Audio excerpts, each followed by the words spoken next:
Hello, everyone. My name is Asia Anderson, and I will be one of the coordinators for today's webinar.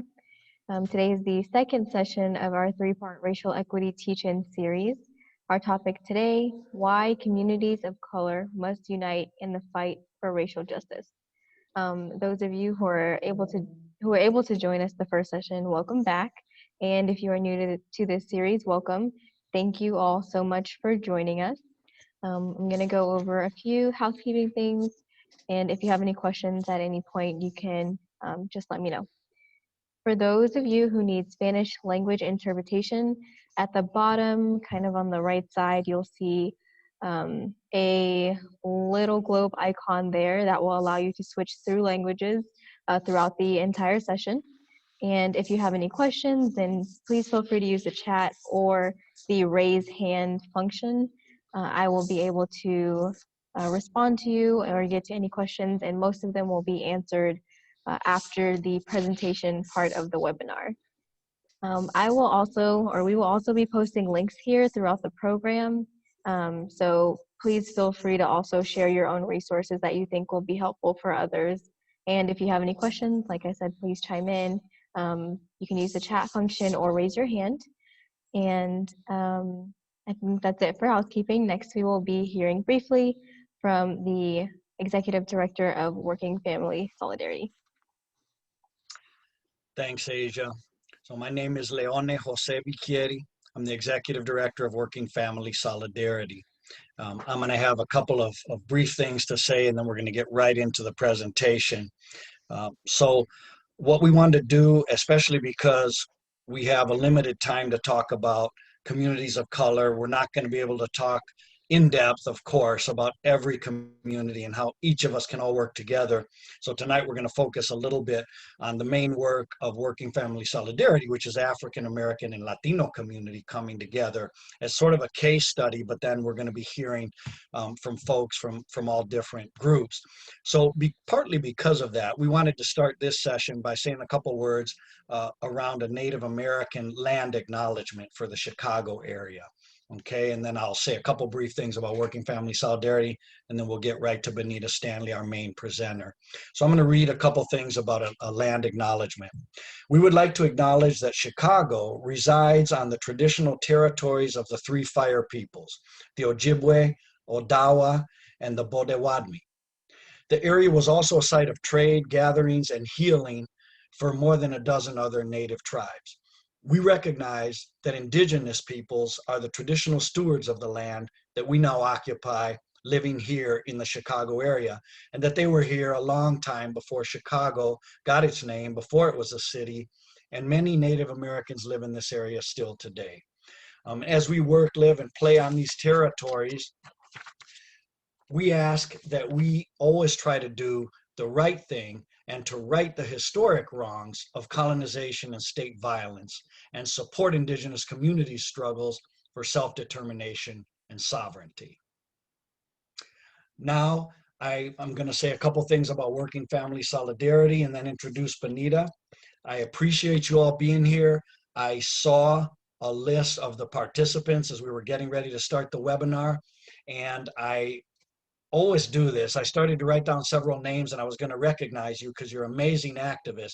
Then I realized I can't put down 30 or 40 people. We're going to be here too long. So you know who you are. I know you, and I know some of you really well. I know some of you not so well, but we have a lot of tremendous activists just from the Chicago area, and I think there's others. And I just want to say that I know a lot of you could lead this whole discussion. So we really appreciate you being with us here today. And let's look at this as a step, and let's continue to work together after today, okay? A lot of you know Working Family Solidarity. Some of you are new. We formed to mainly, as a mission, unite low and moderate income families of different backgrounds, especially in the Chicago area, African American and Latinx communities, to fight together for equitable development.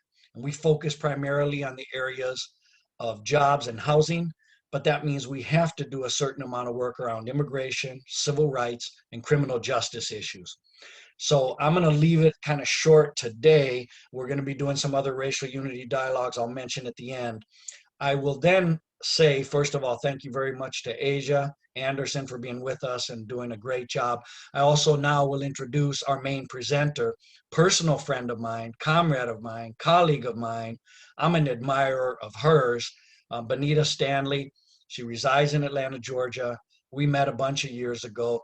We've been in contact since, and Benetta was also one of the founding board members of Working Family Solidarity. So believe me when I say it's a huge honor to present my friend and comrade and colleague, Benetta Standly. Thanks, Leonie. I appreciate that. It's very sweet. So I'm really excited to be here tonight, and our topic for conversation and dialogue will be why communities of color must unite in the fight for racial justice. One second. All right. And so what I'm going to do at this point is I'm going to pull up the PowerPoint presentation that we will be dialoguing around tonight. And again, for those of you who are in the interpretation rooms, we also have the slides of this PowerPoint in English and Spanish, so you can also follow along on screen. So I'm really pleased to be here tonight with Working Family Solidarity and my colleague Leonie to talk to you about what we have in common. And so I want to start by talking a little bit about things that both the Latinx and the African American communities have in common in this country. We have a long and disturbing history of oppressions, and in fact, we have more in common than we don't. Some of the commonalities include racism, discrimination, poverty, low wages, working hours and unsafe working conditions, police harassment, civil rights erosions, limited political power, and mass incarceration. So I want to talk a little bit about the history, the tormented history that many communities of color share in this country.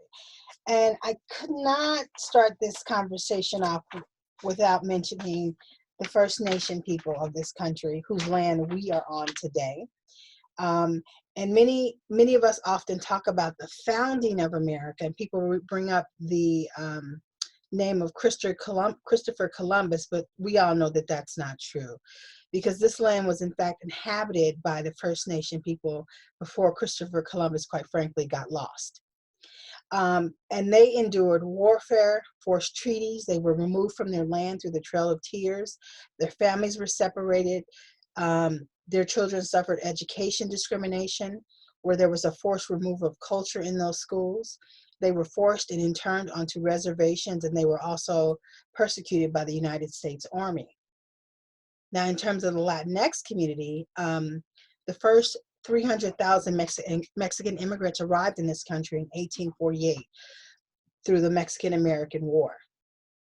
Later in 1917, through the Immigration Act, a lot of those Mexican immigrants became the bedrock of the farm labor force out in the Southwest. And they continue to remain a huge agricultural labor force in this country, not just Mexican Americans, but people of Latin descent. This community also suffers language repression, legal discrimination, political disenfranchisement, and of course, employment abuse and mistreatment, and of course, mass incarceration. And when we come to sort of my community, which is people of African descent in this country, we were first brought here through force in 1619. We entered into the colony of Virginia at the time, and there were 20 indentured servants. Eventually, over the next 400 years, expanded to over 10,000 enslaved Africans, Black folks who were forced to be here, and they were unpaid labor. That led to the oppressions and our tormented history of being dehumanized. Our families were separated. There were a plethora of legal ways in which they discriminated against people of African descent. And once Reconstruction happened, Jim Crow discrimination came about. And then there was political disenfranchisement and mass incarceration. So this slide here simply shows that we have much more in common than we don't in this country. So I want to talk a little bit about the first attempts to achieve Black and Brown unity in the United States. So in 1967, at the Alliance of Free Pueblos, there was a conference in Albuquerque. And at that conference was a large number of African Americans and Mexican American activists. And many were from the Black Power movement, many were from Chicano groups, but the purpose of that gathering was really, in fact, to explore Black and Brown unity, cooperation, and forge a cross-racial alliance. Some of the participants at that movement included Anthony Babu with the Black Panther Party, Ron Karenga with the US organization, who, by the way, is the founder of the Kwanzaa holiday, James Dennis with the Congress on Racial Equality, also known as CORE, Ralph Featherstone, who was with the Student Nonviolent Coordinating Committee, SNCC, Walter Bremond, who was with the Black Congress. We had Jose Angel Gutierrez with the Mexican American Youth Organization. We also had, Bert Corona, who was with the Mexican American Political Association, David Sanchez with the Brown Berets, Corky Gonzalez with the Crusade for Justice, and one of my favorite people in the world, activist Maria Varela, who I'll tell you about a lot more later. So at this Alliance of Free Pueblos conference, they came up with what we call the Treaty of Peace, Humanity, and Mutual Assistance. And this treaty was a 7-part pact which really tried to acknowledge the mutual respect between all of the folks in this cooperative alliance. They wanted to recognize that there's a history of disagreements and conflicts with Black and Brown people in this country, and that has been present for a long time, but also said we are both actively oppressed groups. This agreement also signified the first known attempt to forge a collective liberation movement between Black and Brown people. And many scholars have noted in their comparative studies of civil rights is that this represents the inception of the first attempt to forge Black and Brown unity. So I want to just give you a quick summary of the 5 major articles of this Treaty of Peace, Harmony, and Mutual Assistance. So one of the things the treaty tried to do is it said it wanted to recognize that both peoples promised not to permit the members of either group to make false propaganda against one another. The second article said, we promise never to permit violence, hate, or break a solemn treaty between our groups. That we promise to cure and remedy any historical errors and differences that existed between our 2 groups. They also wanted to let it be known that they have a reciprocal right to send an emissary or delegate or a person from each of their groups to any sort of national conventions, conferences, or conversations. And then the 5th article talked about, let it be known that both peoples will have a political delegate to represent their interests in any other outside entities. And so the treaty was closed with the following statement, which recognizes the persons of Native descent in that group who were part of these conversations. And the closing statement said, this treaty will be valid between the 2 said peoples as long as the sun and the moon shall sign. And so I wanted to start that off because, again, this was in make sure I get the date right. This was in 1967, right? And so that was really the first serious attempt to unite Black and Brown peoples. And so, but there's been other occurrences since then, mostly in the southwestern part of the country. So, for example, in California, there was Black and Brown unity exemplified between the Student Nonviolent Coordinating Committee and the National Farm Workers Association, specifically to combat racial segregation and fight for economic rights for farm workers. There was also an attempt in both Arizona and New Mexico when many Black Americans united with Mexican Americans in order to strengthen their civil rights struggles. And a lot of this was around litigation and court cases, which we'll talk about in a bit. In Texas, both Black and Brown Americans worked together in the civil rights movement, but it was never really sort of highlighted or shown to the general public. But we're going to talk about that a bit today. And lastly, one of the academics and scholars, Brennan Benkind, had said that when African Americans and Mexican American activists moderated the divisive power of race, but then began to focus on economics, they then recognized the shared oppression of each other. And so I want to talk a little bit about how some of the Chicano activism has been influenced by the Black Power movement, right? Because there's a lot of struggles. There's a lot of similarities between the Black and Brown political struggles in this country.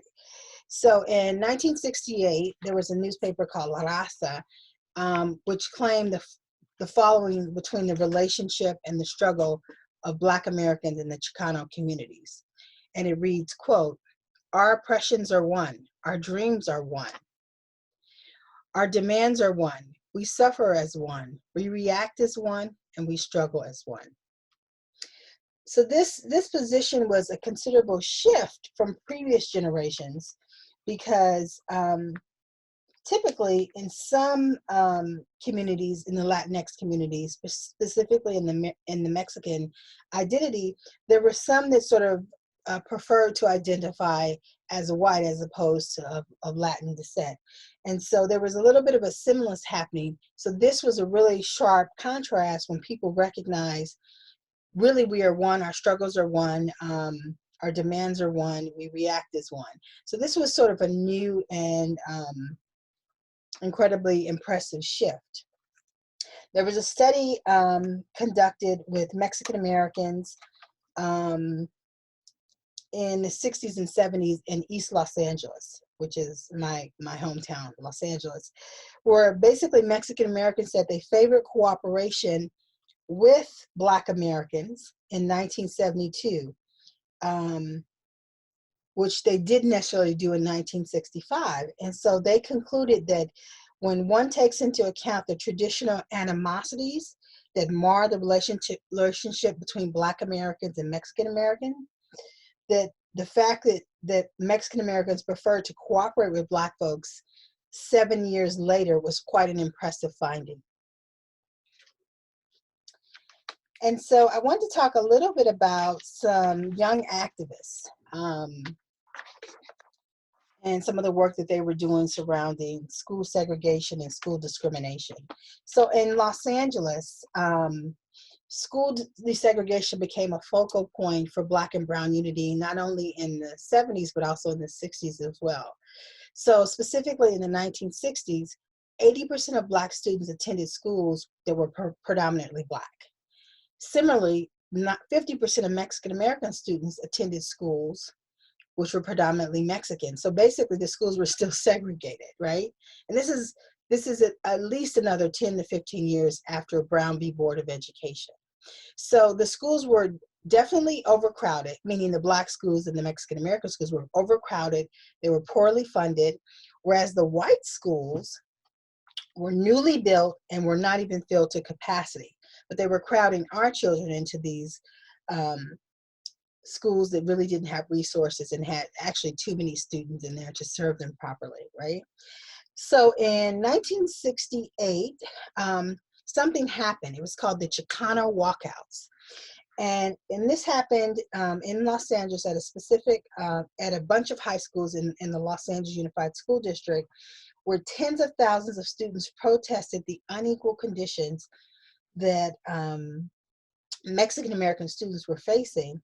And then, so they just walked out, tens of thousands of young folks. And guess who accompanied them? Black students. Thousands of them joined them as they walked out of high schools across South Los Angeles. So this was really a wonderful example of how when we recognize the similar impressions that we have, we begin to see that we can make change if we work together.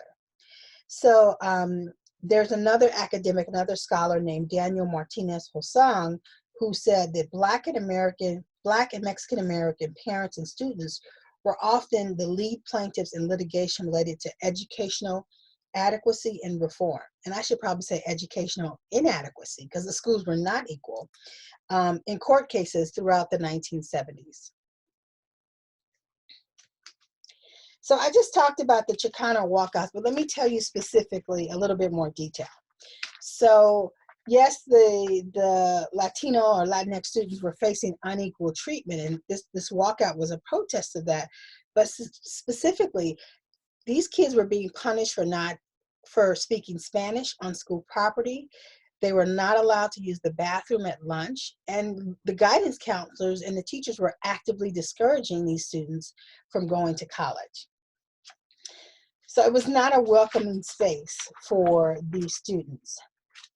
And then once the kids decided they were going to walk out, many of them were subject to police brutality, public ridicule, and 13 of them were actually arrested and charged with disorderly conduct and conspiracy. But the upside of these young, brave activists was that they eventually resulted in significant school reforms across the Los Angeles Unified School District, and then ultimately college enrollment increased dramatically for Latinx youth. So I want to talk a little bit about one of the cases I talked about under school desegregation that I mentioned earlier.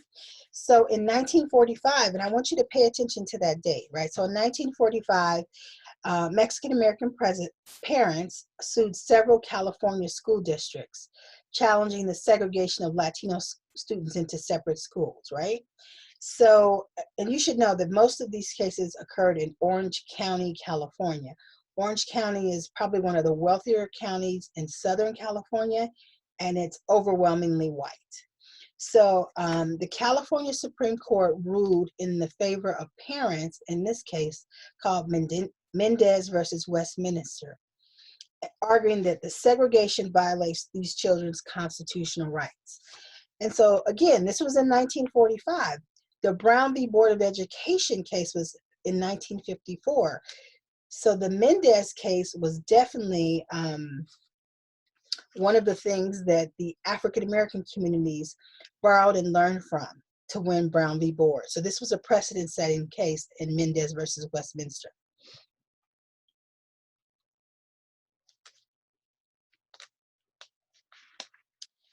So next, I wanted to tell you a little bit about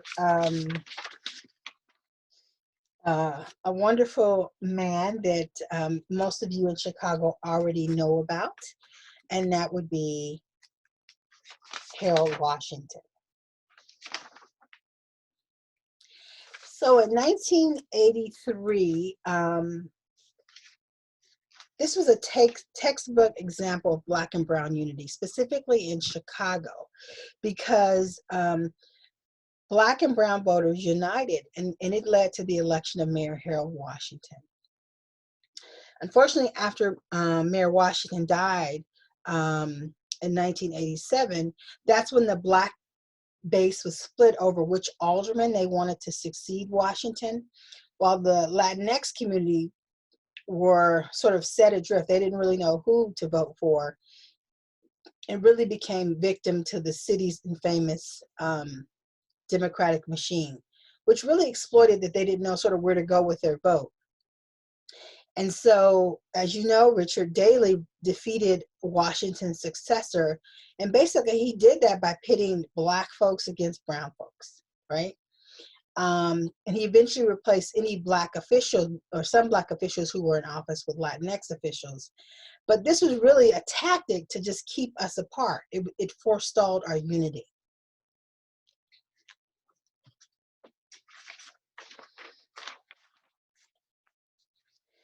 So I wanted to spend a little bit of time talking to you about some specific folks,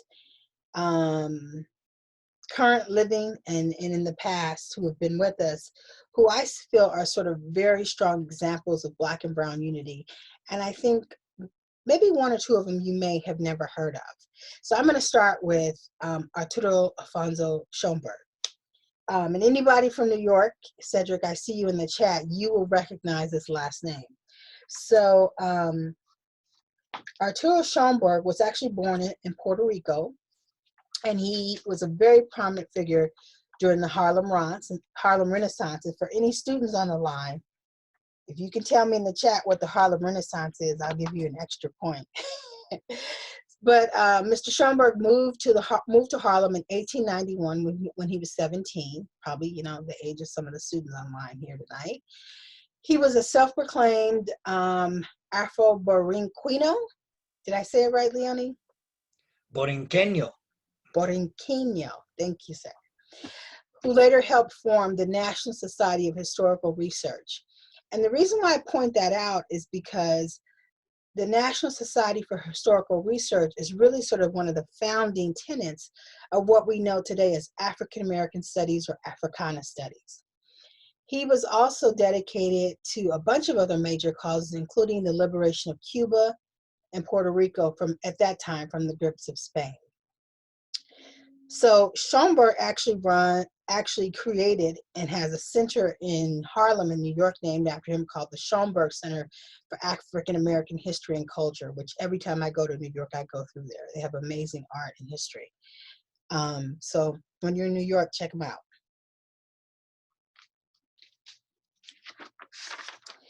So the next person I want to talk about may be familiar to you all, but I actually just did a post on LinkedIn about her this morning,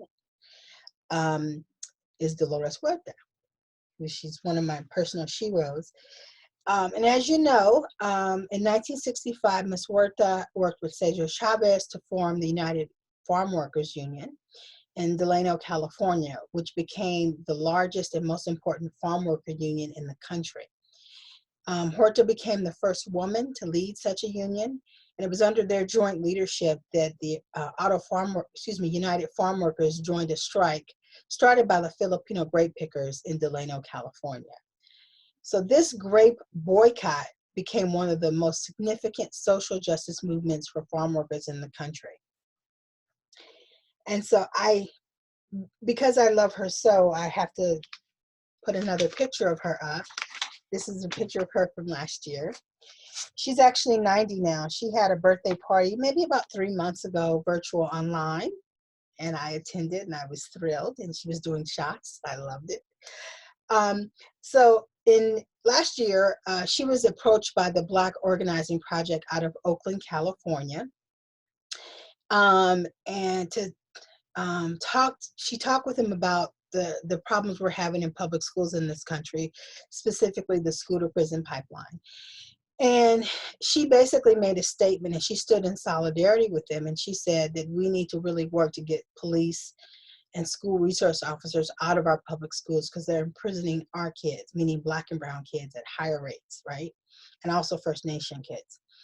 So at this gathering, she discussed, and I'll give you the title of her presentation, which was Sanctuary, Safety, and Equality for Black and Brown Folks. That was the name of her talk. And she said that basically Black and brown folks are the most marginalized population in every context of the American way of life.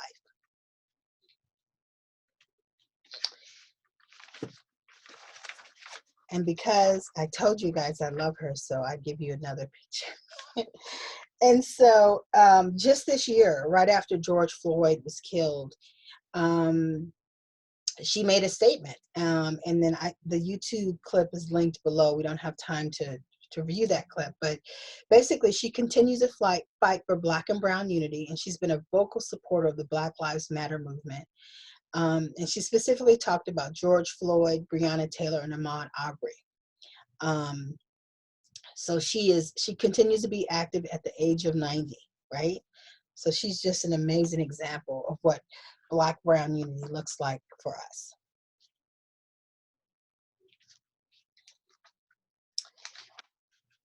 And then the next case study I wanted to share with you is someone I think you may not know, but I am happy to introduce her to you, is Maria Varela. Now, Maria Varela is an organizer, an educator, a writer, and a photographer, and she became involved in the 60s with the Student Nonviolent Coordinating Committee, which was like the major organizing leg of the civil rights movement. So she was asked, she was asked to come in and create some materials to help with the voter registration and the adult education campaign they were working on. And she sort of looked at the materials and she was like, why do we only have pictures of white middle-class people in our literacy materials? There need to be materials that reflect the Black people we're outreaching to, like Black people and their lifestyles in the Deep South. So she went to Bob Fletcher, who was one of the more well-known photographers with SNCC, and she said, well, I need you to take some pictures for my project so that I can put it on my literacy materials. And he said, why don't you just do it? Why don't you learn photography and you do it? And she did, and she became one of SNCC's leading photographers. And from 1963 to 1967, she worked in Selma, Alabama, and then she worked across the South, which we affectionately call the Black Belt of the South, where she worked with various organizers for 3 years, responding to their requests to create adult education and training materials so that we can get folks out to vote and to the polls. She was arrested many times during that process, but she was determined to create these materials that would show Black people in a dignified way taking leadership to change the segregation happening in their communities. In 1967, she actually wound up leaving Mississippi at the invitation of the Chicano movement that was building out in New Mexico. And so they asked her to move out and help them there, and she did, where she continues to live present day. But she was also instrumental in the New Mexico land grant movement as well. And just about 10 years ago, she was awarded, like, this is what everyone dreams of in the social justice movement. She was awarded the MacArthur Foundation Genius Grant for all of her organizing work throughout her life. So she's definitely a shero, and she's definitely a wonderful example of Black-brown unity. And because you might run into her if you're ever in New Mexico, I want to show you some pictures of her, right? Beautiful sister. So the picture in the middle is when she started out as a photographer with SNCC. The picture to the left is when she started doing the work in New Mexico with the Chicano movement. And the picture to the top right is her present day in her home. Still rocking the same beautiful ring. I love it.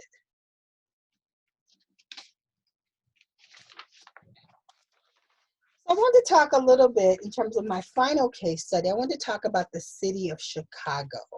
And I want to refer you to an article in the Chicago Sun-Times, which I'll link at the back of this presentation.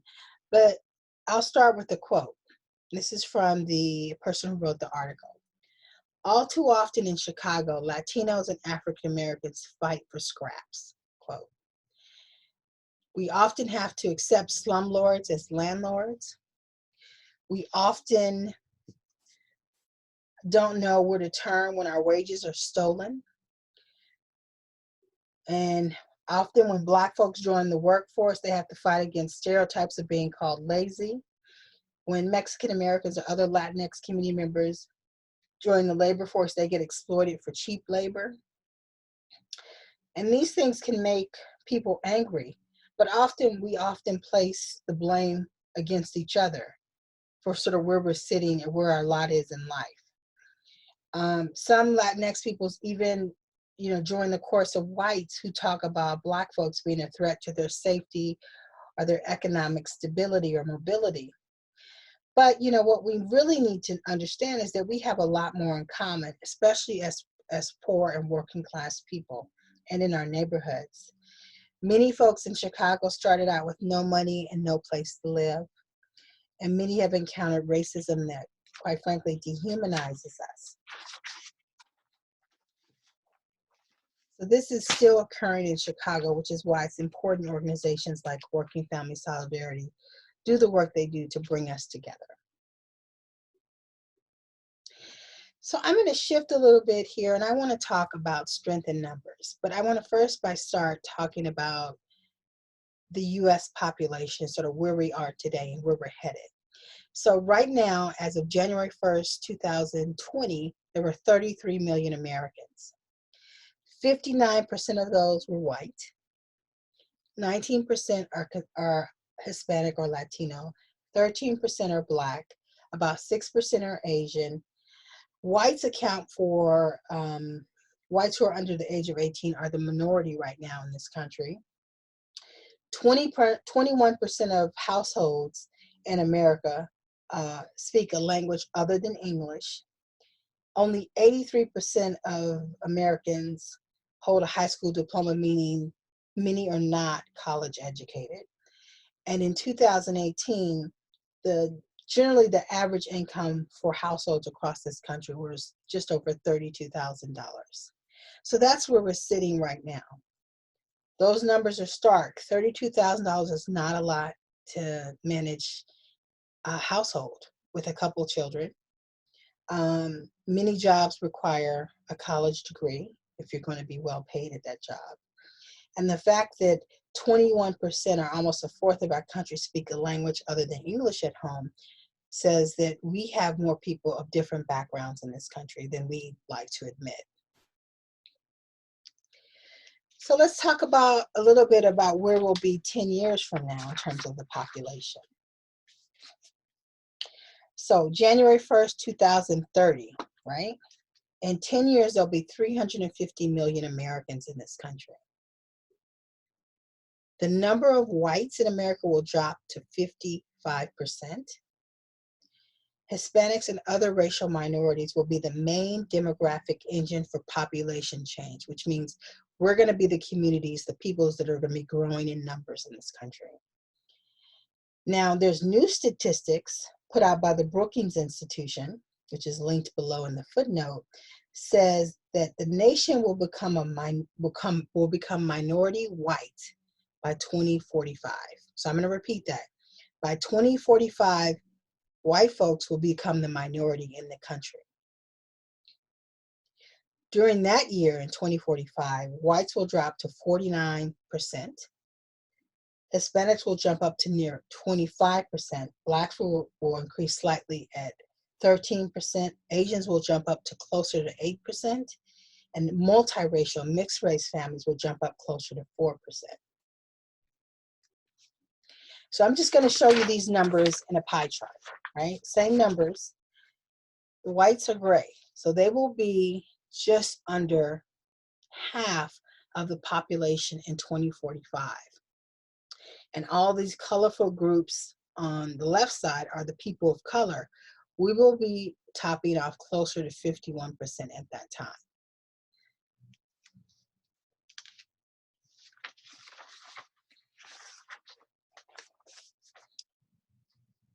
So we're going to be moving to full screen with everyone's pictures up on the screen so that we can have dialogue and go back and forth with some questions. But I just wanted to sort of push this out here for you all to think about as we move into our discussion. We need to think about sort of our way forward. And for me, the way to build political power, building political power, I think is the best strategy for Latinx and Black communities to address economic justice and racism in this country. Many people believe that Reverend Dr. Martin Luther King Jr.'s work, the last leg of his work before he got killed, was that he was going to focus on Black and Brown unity. So many of you may know about the March on Washington in 1968, where he gave the I Have the Dream speech. But the real name of the march was the Poor People's March on Washington, where the focus of that march was to gain economic justice for poor people in the United States. So it was the Poor People's Campaign. That campaign was organized by Dr. King, but it is also being led by the Southern Christian Leadership Conference, and then Ralph Abernathy as well. And so once King died, they took that over. But many believe that Dr. King was killed because his next intended work was to unite poor people. So it was around economic justice of Black and Brown people, quite frankly. And so I think that if political unity between our groups, meaning Black and Brown folks, can be used to address unfair and unsafe working conditions, inferior housing, inadequate public schools, discrimination, anti-immigrant laws, morally corrupt elected officials. So I'll let you sit with that for a second. So again, if we build political power, I think together we can address most of the injustices we face in this country. And specifically in some southern states, and I'm here in Georgia, Latinos, African Americans, and poor white progressives have figured out if they can come together, they can actually oust federal elected officials who support a pro-white racist agenda in DC. Now, Working Family Solidarity is a nonpartisan nonprofit. We can't name names. But again, if we work together, we can oust a federally elected official who supports a pro-white racist agenda.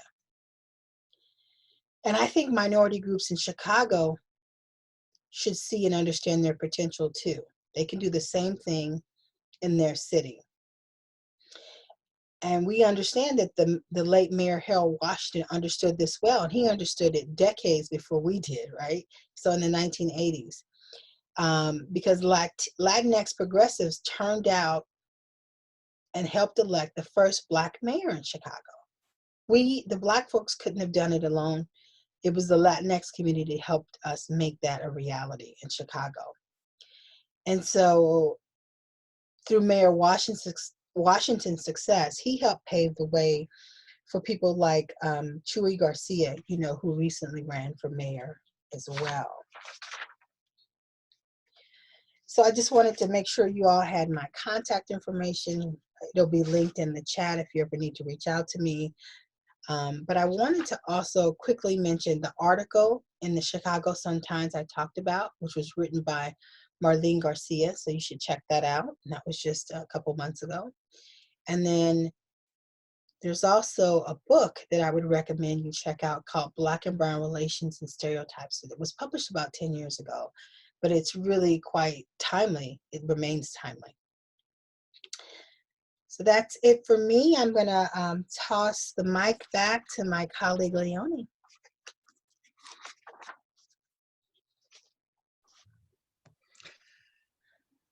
Thank you. I think I want to make sure Asia doesn't have anything else to say before I carry on. Well, I just wanted to acknowledge some of the participants that we have that have joined us tonight. It looks like we have over 4 dozen participants, many from the Chicago area, including from Chicago State University. But we also have very many participants from other states, including New York, specifically New York City, in Colorado, Mississippi, in Texas, and then we have a couple of other states as well. So it's so good to see all of you joining us from so many different areas.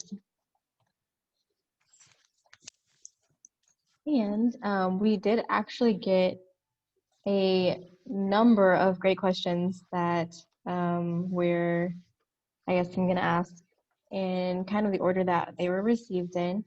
And if you have any questions as we continue, please continue asking them, and I'll be sure to read them as they come in.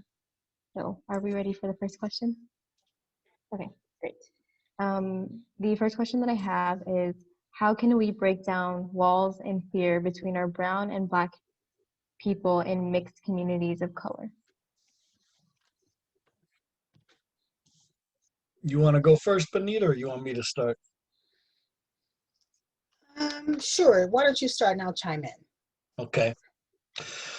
Well, as I mentioned at the beginning of the webinar briefly, we formed Working Family Solidarity some years ago here in Chicago, and we focus mainly on several African American and Latinx communities on the west, southwest, and south sides of Chicago. But again, now over time, we're beginning to build relationships in other parts of Chicago and across Illinois and across the country who want to see racial unity to destroy racism, not racial unity to sort of have some mythical getting along of everyone, but a real strategic unity that builds power in all of our communities. So breaking down this fear, I think it has to happen in a few ways. At Working Family Solidarity, we're doing what we can. We recognize a lot of people are working on this. And I think part of it has to be that you don't really learn about each other as individuals and as ethnic racial groups until you fight together. So I think that it's really through struggle that we learn how to work together. You can't really, I think we have to have dialogues like today, presentations like today, racial unity dialogues like we do and we'll be doing in the coming months as well. We'll be letting you all know about that. But I think it has to be a common struggle. So it can't just be, for example, that I as a Latino go to Benetta and say, hey, Benetta, I want you to know, I'm really down with Black people, all right? Like, good luck. I mean, that's messed up. Well, that's fine. That's not a bad thing. It's better than saying something nasty. But what I think has to happen is Benetta needs to see me walk across the street and do something serious that helps Black people. Then she might go, okay, wait a minute, I might talk to Leone again. Now what's that you guys are doing? So someone has to take that first step. And I think what we need to do is say, look, we're going to work together so that, for example, in the communities we work in Chicago, so that both African Americans and the Latinx community has access to housing, has access to better jobs, and very concrete campaigns. I'm not going to go into a lot of detail about that right now, but we work on a number of very concrete campaigns at Working Family Solidarity. And I think that's what you do. So it becomes, we supported a rent strike. We organized a rent strike at 5256 South Ashland 2 years ago. Mainly African American and Latinos that lived in this small apartment building that was illegally converted from a clinic into 13 single rooms. Only 2 had windows. Okay, so here you are in the summer, windows, rats, etc. But people came together and after a while did a rent strike and withheld rent for months, built up a bunch of savings, and then frankly moved to other better housing. But there, Dee Dee Davis, one of our members, an African-American woman, led that charge, and she led it. And there was a white couple and then mainly Latinx people in the building and African-Americans. And they all came together and they won something. And I think, later, I remember Dee Dee said to me, man, Leona, that's what I really like about Working Family Solidarity. It's like we really are trying to be like family. But I couldn't have just told her about her rights. It had to be that she saw me showing up there when the police were there, trying to get their landlord to stop smashing down her door, which he successfully did smash down, and see me there with my, at that time, like 3-year-old daughter. And so I think we break down that fear by working together. So I think that's one important component of it. Yeah, I also think it's important that we learn a little bit more about each other's history and the challenges we faced in this country, because if I were to begin to learn more about the history of Latinx people in this country, I would clearly see some similarities, right? And it will give me a better understanding and appreciation of what this group of people have went through. I also would invite folks who are inclined to get out in the communities and start taking part in these Black Lives Matter protests, marches, demonstrations, conversations, so that you can hear what's going on. And you'll find there are many people who look like you that are in the streets and around the table having these conversations. Because again, we have more in common than we don't in this country. And we'll talk about this more in the next racial unity dialogue, but we'll talk about mass incarceration and how it mostly impacts Black and brown bodies in this country, right? And so, but I wanted to give you one specific example of how we can do this. There is a nurse in South Georgia called Dawn Wooten. She works at an ICE detention center in Ocala, Florida, and it's pronounced Ocala. Ocala, Georgia. There's an Ocala, Florida too, Leon. And she works at an ICE facility. She's a licensed practitioner, licensed practical nurse, that's her title. And what she had been observing for months during COVID-19 is that not only were the people who were being housed at this facility not given personal protective equipment, and neither were the employees of the facility. She also observed that many of the immigrant women were being taken into the infirmary and given procedures that they never consented to and were never told what was going on. Many of these women were being sterilized without their consent. And so she decided that this was horribly wrong and she couldn't endure this anymore. So she basically filed a whistleblower complaint with the federal government, the state government, and with ICE to protect these immigrant women who were overwhelmingly Latina, and Don Wooten is African American, the nurse. And subsequently from that, folks have been given more PPE. The surgical procedures have stopped. She, of course, is no longer welcome to work there, but a lawsuit has been filed against the Department of Homeland Security and ICE. We're working really hard in Georgia to get that facility closed and all ICE facilities closed in this country, quite frankly. And Dawn has become sort of a beacon of how when you know something is wrong, you have to stand up for it. And so she's become a hero, and she's been able to corroborate stories of dozens of Latinas at that facility for years who no one listened to. And unfortunately, it took a Black nurse to say, I saw this in the past few months and I can't endure it anymore. And so a congressional delegation has come down to Georgia just a few weeks ago. I think it was a party of 11. And they investigated the facility, talked to dozens of Latina and African immigrant women who were in the facility as well. And so change is coming. The treatment has improved. But again, it took a Black woman who could have just kept going about doing her job and collecting her paycheck to say, this is wrong, and you can't treat these people like this. And so that's, for me, is a good example of Black and Brown unity.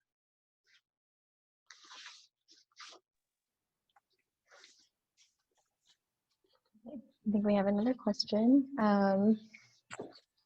One is, how have groups addressed the fact that Hispanic/Latinx folks identify also by skin color and not just ethnicity, which means the white population could include Latinx people who identify as white? I can say a couple of words first. I myself am a lighter skinned Latino person, and I got that a long time ago as well, where it became clear to me that a lot of the white power structure approaches a lot of us Latinos, in my case, Latinx community, and essentially says, hey, we are going to treat you a little better than Black folks, and you sort of can agree not to support darker skinned people, and we'll give you a little more privilege. We're not going to really let you be white, like really have all the white privileges, because you still a lot of Latinos are very dark skinned, and those of you who aren't still like to speak Spanish and kind of have different customs and so forth. So I think one of the very important things that we try to do at Working Family Solidarity is delve in, like we're doing tonight, really talk about that. And we do that a lot among our Latinx members, and talk about how we are sort of favored over African Americans. But I put favored in quotes because we're favored in a way that hurts both of our communities. So many Latinos are going to be given work at that construction site, at that temp labor agency, right, at that factory, and so on, before African Americans. Not so much because we get some great privilege, but we do at least get to work. But then it ends up being at really horrible jobs, very dangerous jobs, where a lot of Latinos get injured and killed and hurt over time with chemicals and so on. But I think it's a really intelligent, it's a diabolical way, but it's an intelligent way of pitting us against each other. Mm-hmm. So one of the things Benetta was talking about in her presentation really resonated with me, talking about how we're driven to fight over scraps. And that's really, I think, very key. It's that we're driven to compete for shrinking resources. And that's not that's not a myth. I mean, there really are shrinking resources. There's less and less decent jobs for more and more people. And so in a way, we really do have to compete for those scarce jobs and scarce housing opportunities unless we understand that we can come together and see if we can't work together with progressive whites and with Asians and First Nation people and so on. Much like Benetta was talking about or reminding us in Chicago about Harold Washington decades ago. So there is a path forward. We just have to figure out that, for example, for Latinos, the question about many of us trying to be white, you know, we can go that route if we want, and we can change our last name and not speak Spanish anymore. I think the question is it worth losing our dignity over? And I don't think it is. I think we really can. We're very powerful. And I think this really gets to the whole root of why Working Family Solidarity was formed and why we're having this webinar and other dialogues. And that is, race has really been heightened to a perfection in our current, you know, political economy. So the wealthy elite have really figured out. So it's not just, you know, white against black, but like this question from this person who had a really great question. It's a stratification, right? So it's like 10, 15, you know, all these layers. So even I know I've met some very light-skinned black folks that want to try to identify as, well, I'm not quite as black as, you know, those really dark blacks that live, you know, in these poor neighborhoods. It's like, well, okay, so we can play that game. And the police don't care. Well, a tiny percentage of blacks and Latinos will get ahead, but the majority of our communities won't. So that's why we have to have some integrity and put a stop to it. The police don't care how light your skin is. So I think that part of the challenges that we as people of color, there's something beautiful about us and our people and our culture that's unique to us. And I think we should recognize, celebrate, and embrace that. And being coerced with a small amount of privilege to assimilate to the mainstream white culture is not benefiting us, not as a mass of people. And so we have to think in a more communal fashion and not individual. Is there another question, Asia?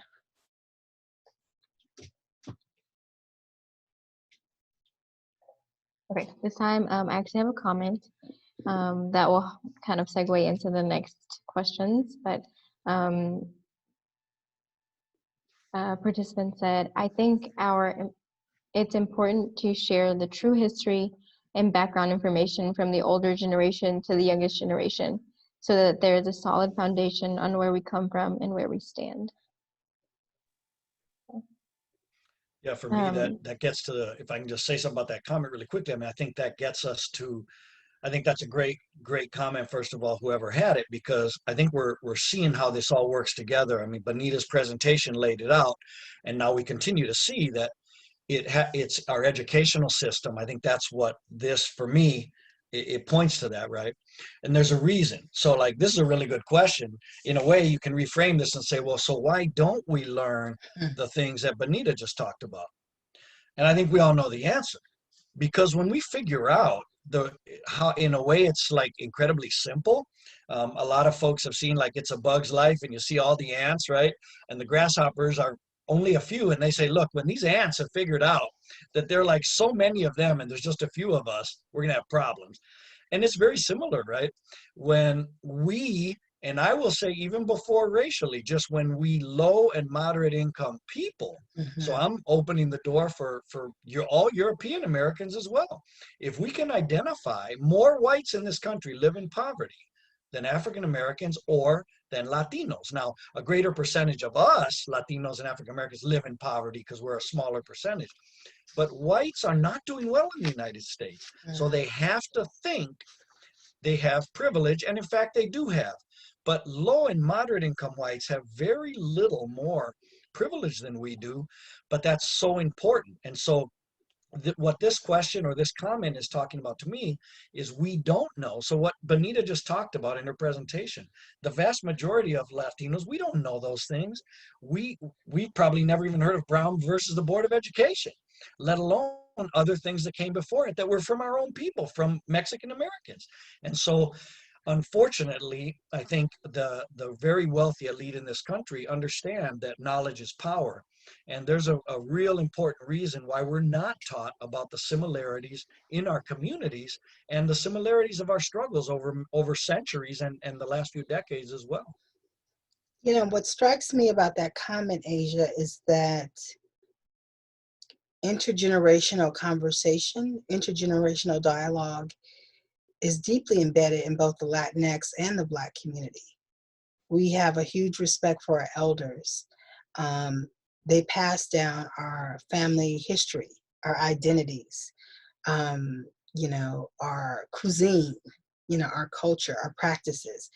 And so if we made a pledge today to continue to dialogue with folks who are younger than us, or folks who are older than us, and try to cull from those conversations lessons that they've learned and facts that they know, that we can continue to grow together. And let's do that across racial lines too. Let's talk to folks that we don't know well. Let's try to, you know, understand each other.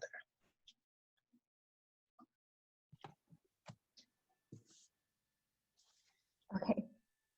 That kind of you kind of segued into one of the questions that we got. I guess but it's a little bit more niche. So, how do we bridge unity in younger generations? I work with 16 to 21-year-old males. Both experience the same trauma, but feel it is unique to their race.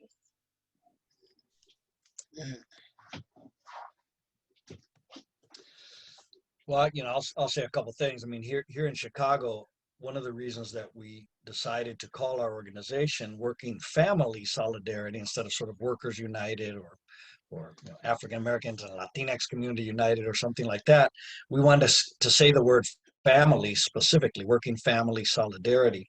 And one of the reasons is we wanted to include the entire family. And it doesn't have to be a traditional family. Whatever your sort of group is, we tend to have a group. Maybe it's a lot of people your own age that you live with or you hang out with. You sort of see that as your family. Maybe it's a more quote unquote traditional family. But we wanted to include children and teenagers and folks in their 20s, as well as 40s, 50s, and also grandparents as well. Our elders, like Benetta was talking about, because there's a lot of value in what they've gone through. And so I think that one of the ways we can get some of the youngsters involved is having them come along to our meetings, which right now we're in the COVID-19 era. We're doing a lot virtually and through Zoom. And so we're only doing a little bit of in-person work, and hopefully that'll change very soon. But we usually have the gathering and the talk that we're having this evening, we usually have it in person. And every time actually that we've done that, which have been a number of times, many times over the last few years, small and big groups, we've always had people who were somewhat younger and kind of middle age and somewhat older. And we've never just said, you know, these particular people can come. We've always made it open to our members, young and old, and say, bring anyone in your family. So it's really important because we have young brothers and sisters here in Chicago, Latinx community and African American, that feel really alienated, that feel like this society really isn't providing them much opportunity. Sadly, I think many of them are right. I think there's not a lot when you look ahead. A lot of people that go to college are still having trouble finding jobs. So, and especially if you're a person of color. So I think that sometimes one way to have younger folks feel involved is we often, youngsters of color, and Benetta had referred a little bit to this, we're often taught to respect our elders. And so we may not agree with everything that's going on in the world, but sometime if our family says, hey, come with us, we're going to have this dialogue. We're going to talk about getting a better minimum wage or getting better conditions at this workplace or having this empty lot be turned into affordable housing, not just condos for rich people. sometimes those youngsters will come and at least have an open mind. And in fact, we have some young folks on this webinar listening in this evening who are part of our members' families, both African American and Latinx youngsters and adults from various neighborhoods on the west, southwest, and south side of Chicago. Some 15 of them on this call, because on this webinar, because they want to hear more about the kind of things Benetta has to say, learn more about our history that we're rarely going to get in our schools. So I think that one way, anyway, is obviously we need to listen to our youth, but we also can make them feel included within our family structures, and then have the whole families be involved in the movement for justice. So my response to that, and I'm be curious to hear what Cedric out of New York has to say, because he works with youth every day. And we've worked on this together, Cedric, so I hope I'm not speaking out of turn. But one of the ways that I think Black and brown youth can see that the trauma they're facing is not just unique to them is to go to their school district's website.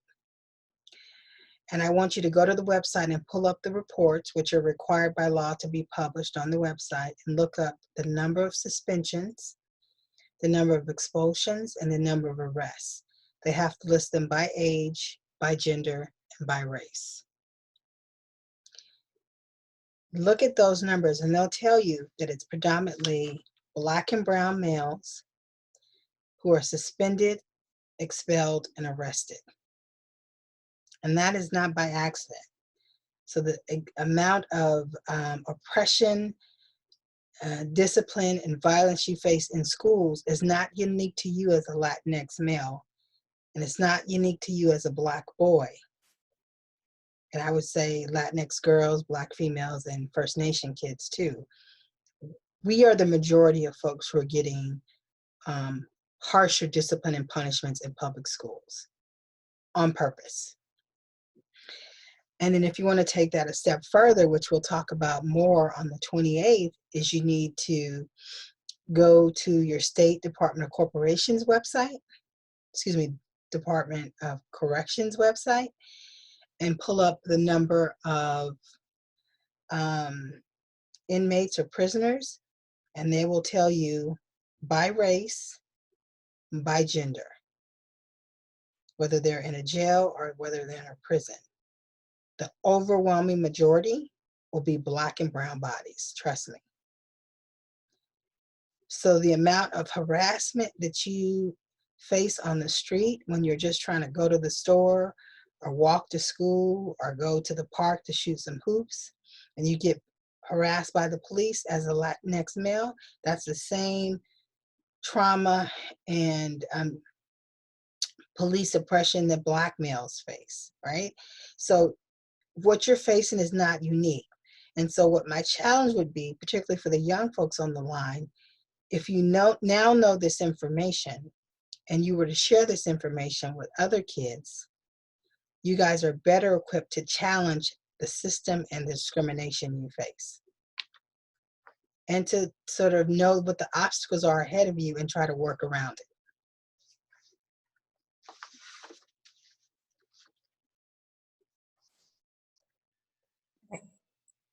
So this next question is one I think that we asked out, but also pertains to some of the last slides that were in the PowerPoint. How does the projected population changes in the next 10 to 25 years impact policies, practices, and actions today?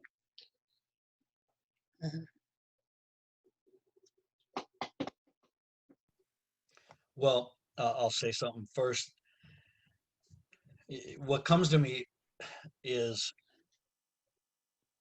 we saw the numbers that Benetta was talking about, and many of us realize those numbers. Many of us don't, first of all, so we need that information. I think some people are not surprised to see that. And in fact, I think that's why we see in our country, we've seen it since the founding of the United States of America, right? The 13 colonies. So it's this country's power, sadly, has always been largely based on the disempowerment of people of color. And it started hundreds of years ago, and it's still going on today. And that's why we're talking and exchanging ideas this evening and want to stay in touch and work together to change a lot of things. But the population change is one of the reasons over the last decades, and especially the last few years, and especially right now, why we see this growth of the violent white terrorists. Unfortunately, too many of the media has bought in and calls them militias. They have nothing to do with militias. These are people that when they disagree with you, and you can even be a white person, frankly, but if you disagree with them, like the governor of Michigan, right, who's white herself, but if you disagree with them on anything, they will hurt you and they will kill you.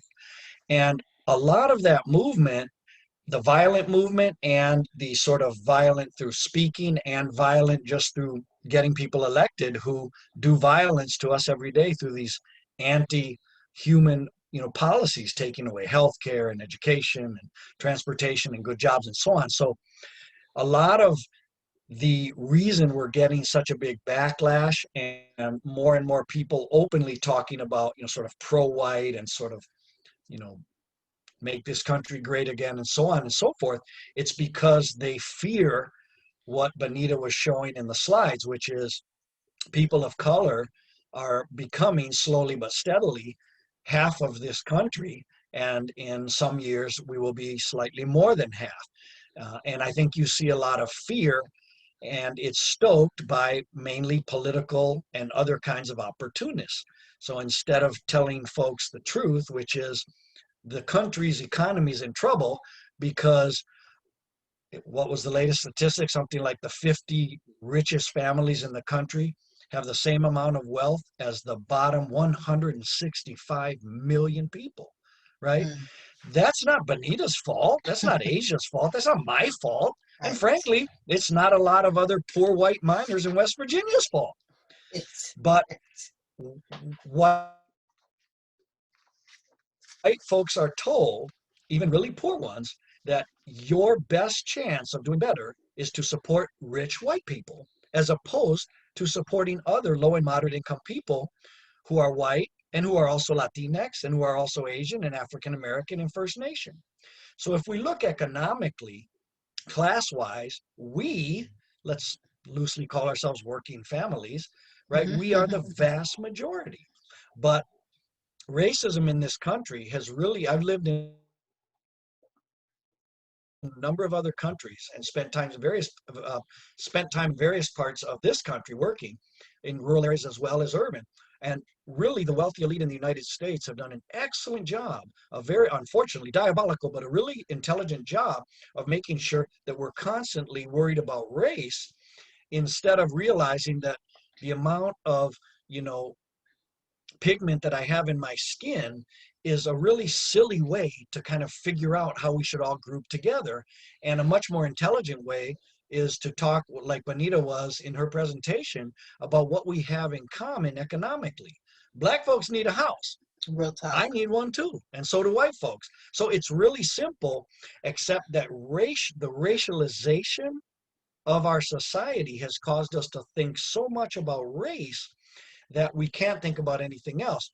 As we become more and more, a higher percentage of this country's population, now, like Benetta was talking about Harold Washington years ago, we can look at that model and say, what if the vast majority, because we're not going to get everyone, but the vast majority of people of color came together, and then a number of progressive whites who are out there every day working really hard, what if we all came together?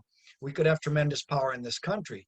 But we first need, like a dialogue today and other racial unity dialogues, we need to have real, sincere dialogues, because the conflict that has been sown between the Latinx community and Blacks, for example, is severe and it's real. And so we have to take that apart and realize first how we can get along, and then we can kind of figure out how to reach out to other groups as well. So I just want to add 2 points to that, Leonie. You summarized that beautifully. So many of my Black folks on this line already know what I'm going to say next, but I'm going to just say it because it has to be said. There was a beautiful, bright, intelligent, PhD having brother called W.E.B. Du Bois. who wrote a book called The Souls of Black Folks, long time ago, Harlem Renaissance. W.E.B. Du Bois, Dr. Du Bois, as we affectionately call him, had a theory, and his theory was called crabs in a bucket. And he was talking specifically about Black folks, but this applies to all people, right? And specifically communities of color. So that if there was a wooden or a plastic bucket filled with crabs, and we're Latinx crabs and we're Black crabs, and we see one of the crabs, let's just say a Black crab, advancing up the side of the bucket and trying to get free, you know what the other crabs are going to do? They're going to grab that crab and pull him back in. And so his theory was that we can never succeed if we keep pulling each other back, if we keep trying to harm each other, if we don't want another person to be successful. And so we have got to learn that we must all be free of that goddamn bucket, right? Let's all get out of the damn bucket. And then the last point I'll make on this is that if in fact communities of color are going to be 51% of the population in 2045, if we are 45% of the population next month in November on the 3rd, if we were to come together as a solid voting bloc, we can shift any elected official in office in this country. If we truly were to unite and become a solid voting bloc, we can determine who will serve in our city council, in our mayor's office across the country, on our state legislatures, in the US Congress, and in the White House. We have the power to do that now. We can even do it now.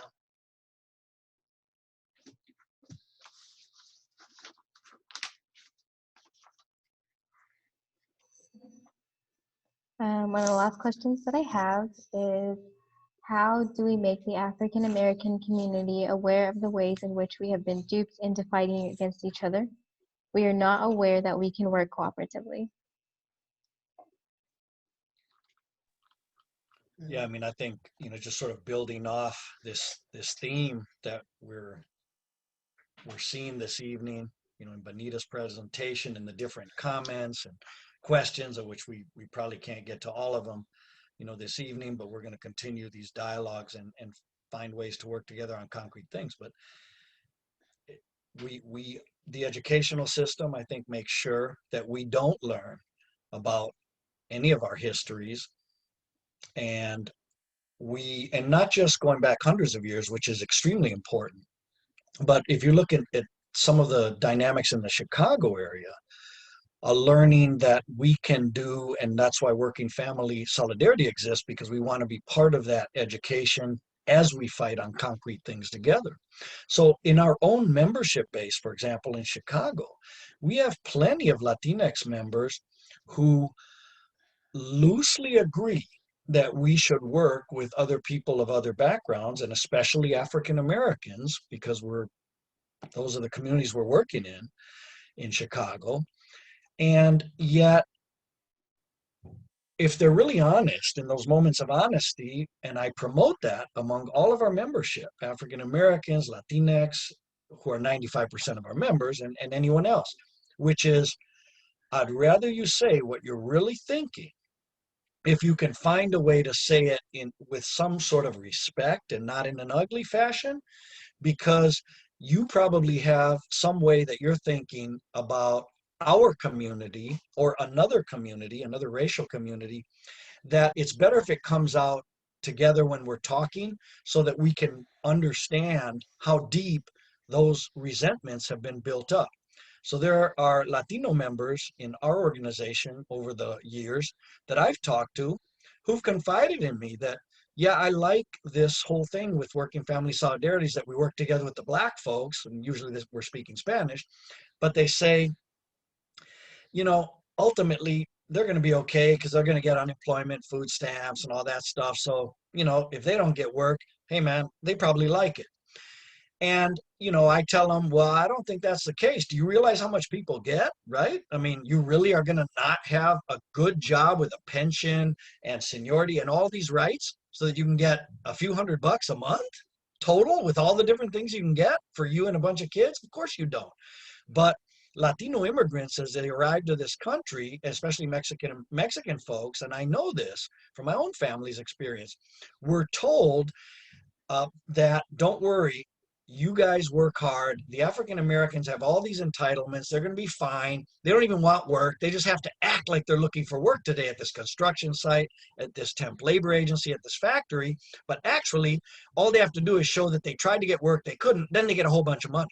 So many immigrants who arrive here as adults are told, and I know this from years of work in this area, they're told by other Latino supervisors, don't worry, I know you feel bad taking their jobs, but they're going to be fine. And so African Americans, I've learned in many cases, are very angry at that temp labor agency at 4 a.m. in the morning because they've been waiting since 3:30 and they put their names on and they're trying to go out to work a day, 2 days, anything they can get.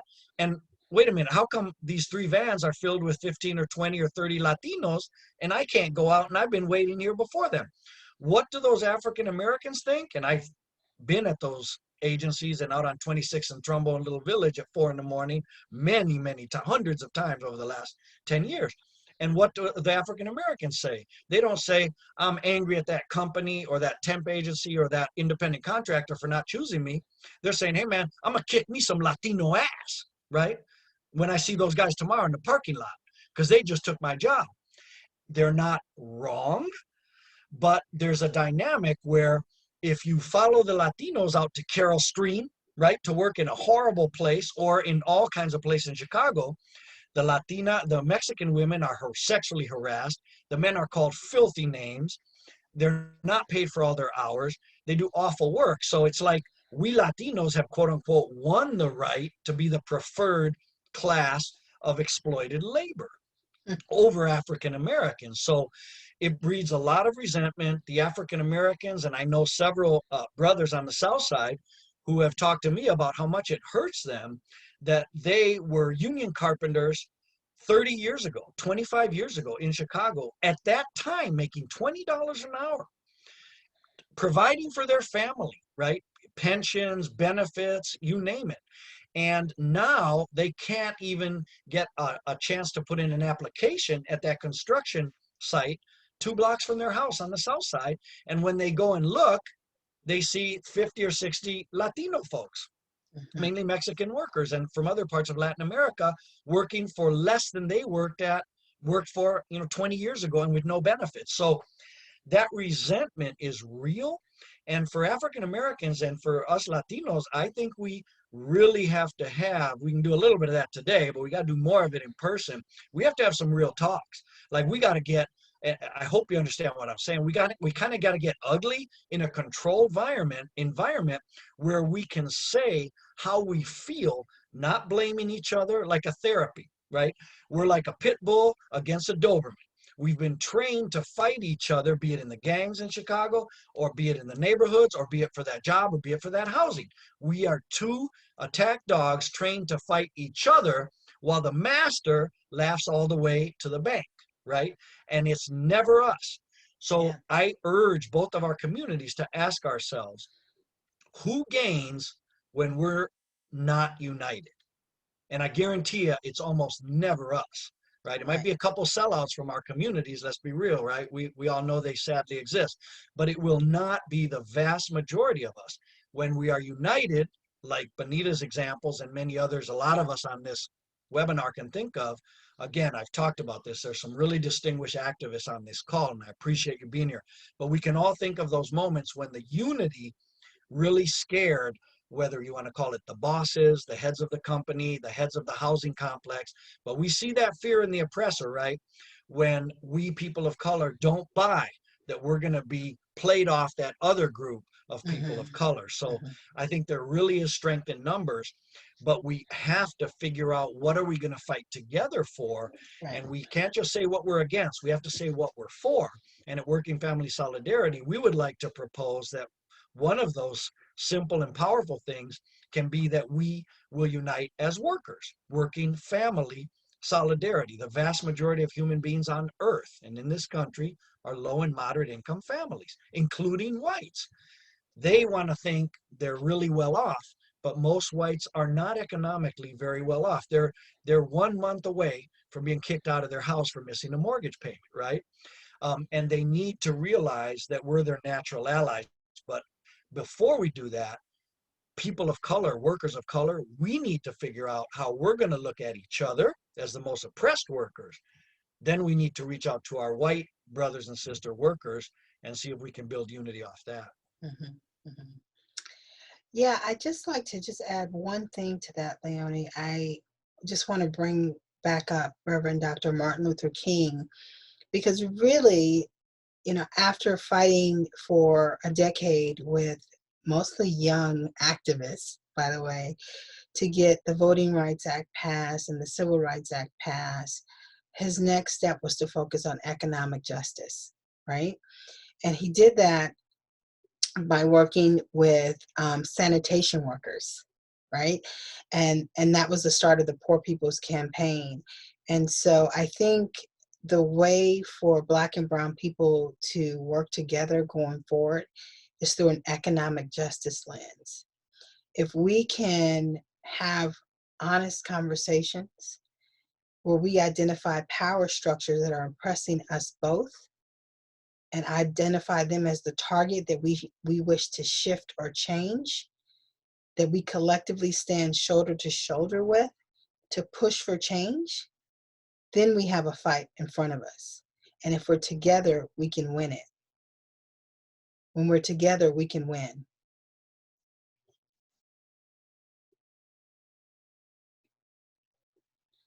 Okay. I think that's all of the questions that I have, but if you have any other questions, there will be contact information given out, and you should be able to reach either of the panelists so that you can ask them any further questions.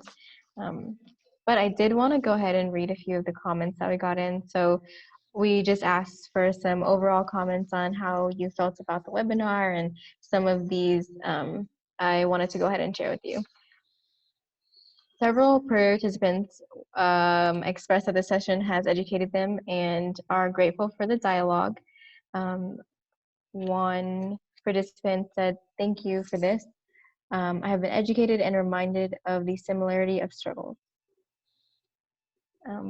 Another participant said, "This helped open up a necessary dialogue to bridge the gap and bring us together on issues of common concern. Thank you.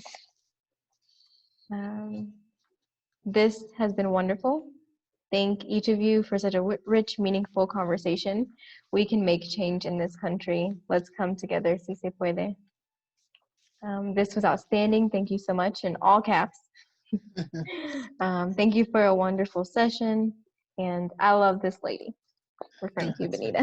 That's very sweet. Thank you. Yeah. Oh, no. Okay. One second.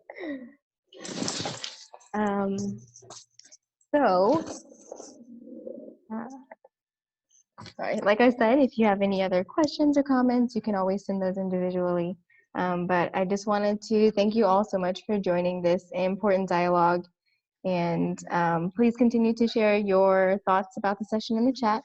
And we really hope that you enjoyed the teach-in, and would like to invite you to our last teach-in on Wednesday, October 28th, on the disproportionate impact of mass incarceration on Black and Brown bodies.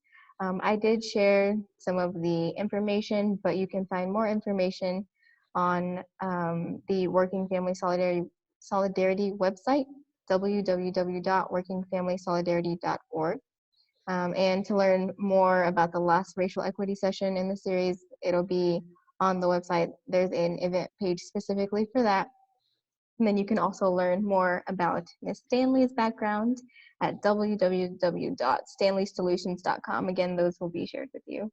And then we're going to go ahead, and I'm going to pass it back to Leonie for a few closing remarks.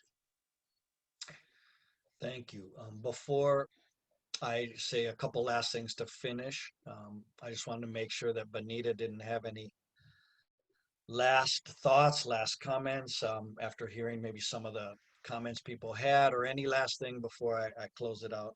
Sure. Thanks, Leonie. I just want to thank everyone for joining us. I'm really appreciative of all of the questions. At times, you might see me sort of pause because the questions are so rich. I need to think through a precise answer that will be meaningful to you, that hopefully gave you a next step that you can take to move this unity forward. I just want to encourage everyone who's here tonight to really think deeply about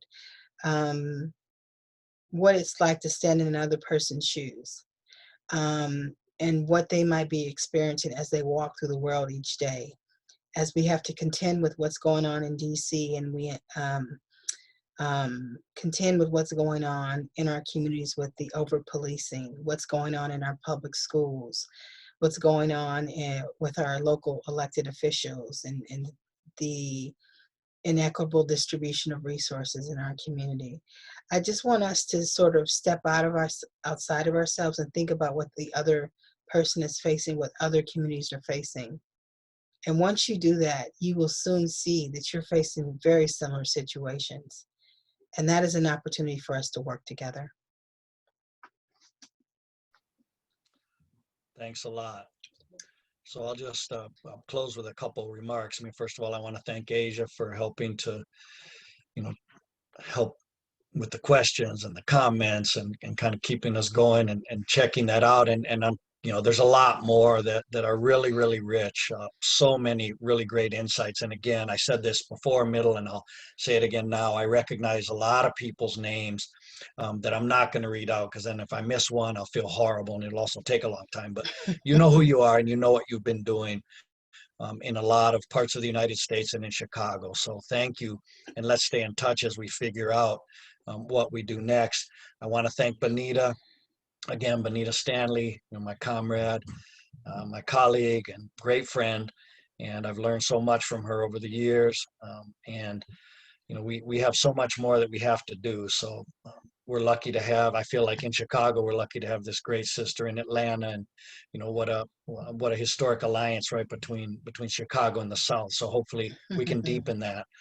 In addition, I wanted to give just a quick shout out to 2 Working Family Solidarity board members who are on the webinar, who've been putting out some really important comments and so on, and questions. And one is Reverend Felicia Campbell, with whom we've worked for many years in the southern back of the yards and the northern part of West Englewood here in Chicago. We met because we share a frustration about how African Americans and the Latinx community in those neighborhoods were sort of at each other's throats, fighting over jobs, fighting over housing, fighting over food pantry scraps, where she has a food pantry. And so we came together around a bunch of those issues. I also want to recognize Matthew Robinson, another board member of Working Family Solidarity, a young brother who's lived in Chicago 7 or 8 years now, and has been working with us. He's helped do racial unity dialogues with youth, with African American and Latinx youth, looking at sort of images and graphic and art to sort of look at racial identification, and it's done tremendous stuff. So I want to say thanks there. And then just in closing, I think just the theme that we're really thinking about now is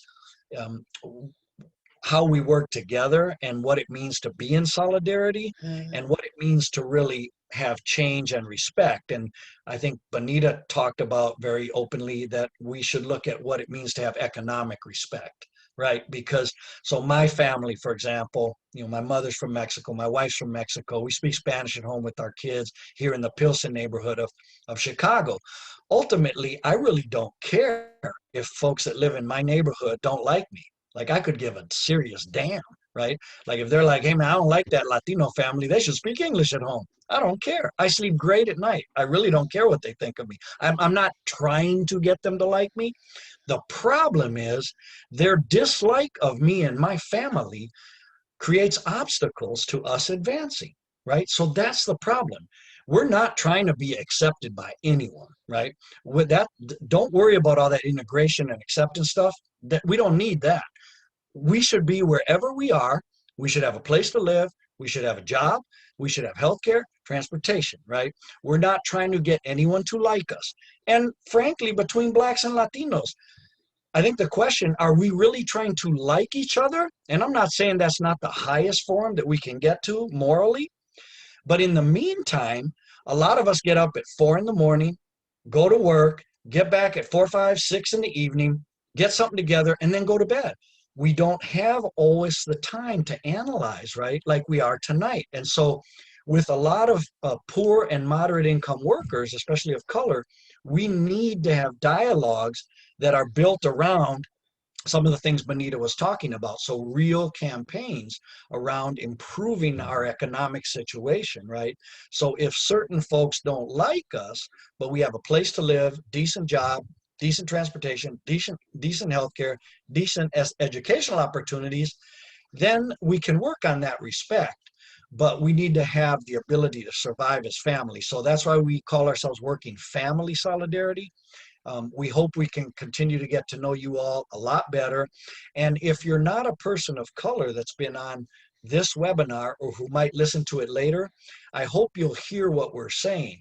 We think low and moderate income workers of color, working families of color, need to understand our situation to be united and powerful, to then unite with you in a way that will make all of us much, much more powerful. We really are your natural allies. We just have to now uneducate ourselves from the way we were educated, and then we can build this really powerful block. So thanks very much for spending some time with us this evening, and I hope we'll see you soon. Bye, Reverend Felicia. Bye. Thanks. There's still folks in the chat, Asia, so I'm going to give folks a few minutes to close out and say goodbyes. They're saying some really sweet things.